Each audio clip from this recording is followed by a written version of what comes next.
Сәлем достар, бүгін біз present simple дегеніміз не және оны қашан қолдану керек екенін қарастырамыз.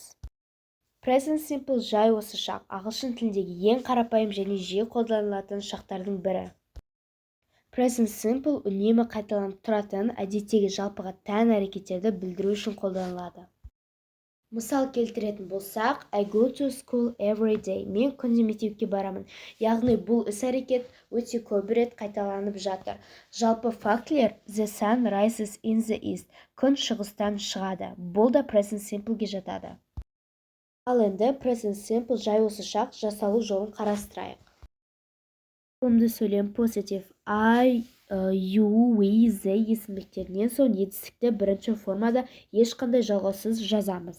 Мысалға, I play, you play, we play, they play. Ал енді he, she, it есімдіктерінде қарастырайық. Егер he, she, it есімдіктері берілсе, онда етістіктің соңына s, es жалғауы жалғанады. Мысалы, works, plays. Есте сақта. Егер present simple шағында болымсыз және сұралу сөйлемдерді етістіктің соңына s, es жалғауы яғни жалғанбайды. Ал енді болымсыз сөйлем негатив I, you, we, they есімдіктерінде do not қолданады, яғни don't.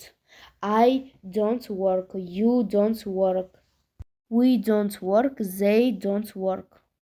Ал енді he, she есімдіктерінде does not қолданылады екен, яғни doesn't деп қысқартылып айтылады. He doesn't work, she doesn't work, it doesn't work. Бұны шатастырмауымыз керек. Ал енді бұлар қысқартылғанда былай жазылады. Do not, don't деп, does not, doesn't деп жазылады.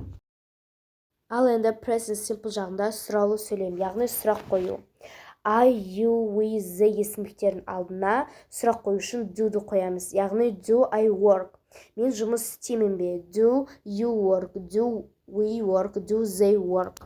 Ал енді he, she, it есімдіктерінің алдында does сөзі қойылады екен.